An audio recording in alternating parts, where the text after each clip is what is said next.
Je ne suis pas un spécialiste de sécurité routière, mais néanmoins, la sécurité routière, ça met en jeu plusieurs acteurs.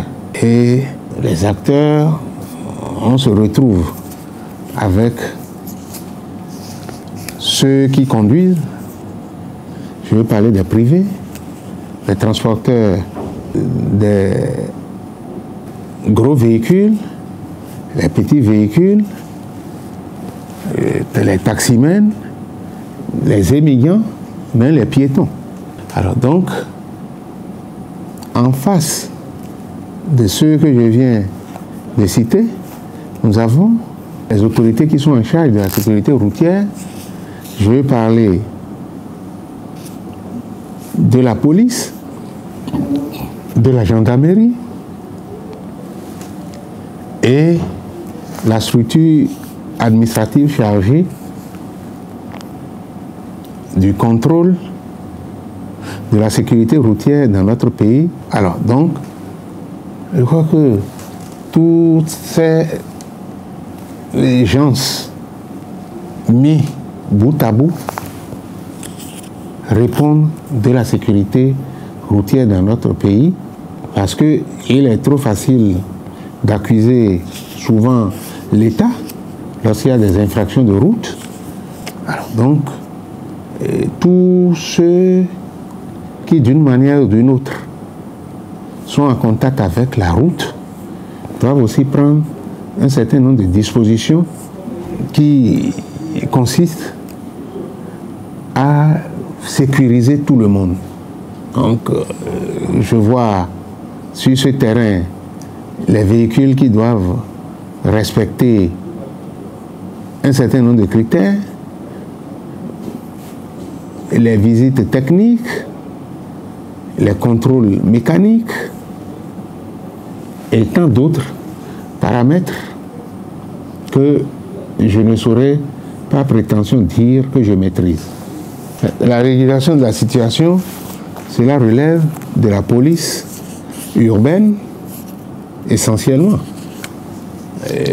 Parce que dans les zones rurales, il n'y a pas beaucoup de circulation. Donc, c'est les principales villes de notre pays qui nécessitent la régulation. Alors donc, il faut que les gens aient le matériel adéquat, qu'ils soient correctement donc outillés et professionnellement au point, parce que la régulation de la circulation répond d'une pédagogie que les forces de l'ordre doivent maîtriser. On ne doit pas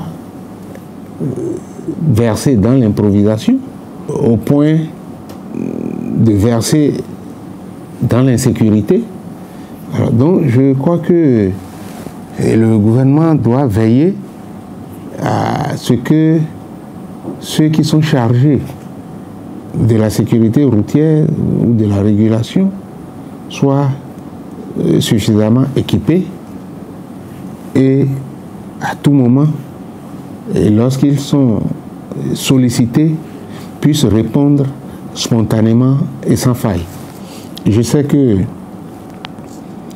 les statistiques routières, il m'est arrivé d'aller dans certaines brigades, des passages éclairs dans certaines brigades de notre pays, ils ont même des tableaux où des statistiques qui sont dressées.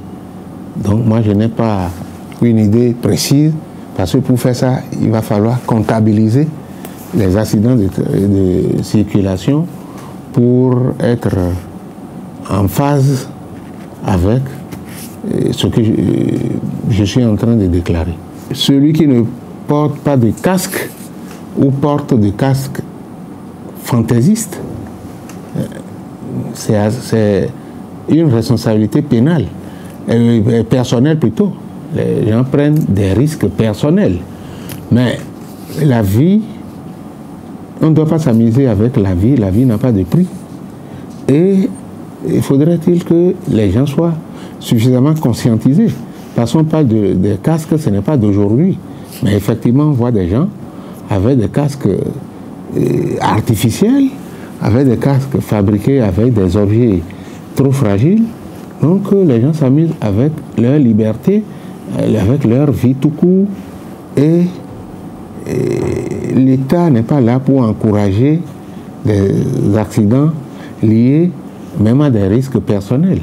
Parce que la vie doit être protégée par tous les moyens. Donc, ce que je pense, c'est une question de responsabilité, et il faut sensibiliser les gens. Bon, la sensibilisation, il y a aussi un délai. On va sensibiliser jusqu'à quand? Puisque le port du casque est devenu obligatoire, et le régime qui vient relance le débat. À un moment donné, il y a relâchement et on ne dit rien et les gens oublient. La preuve, aujourd'hui, bien que le port du casque soit obligatoire, mais vous voyez certains qui ne portent pas carrément le casque, ou bien sur des motocycles, il y a le conducteur qui porte un casque et celui qui le remorque n'a pas de casque. Et ça, c'est un danger pour notre pays. Non, les usagers doivent respecter les principes cardinaux qui guident l'organisation même de la circulation routière.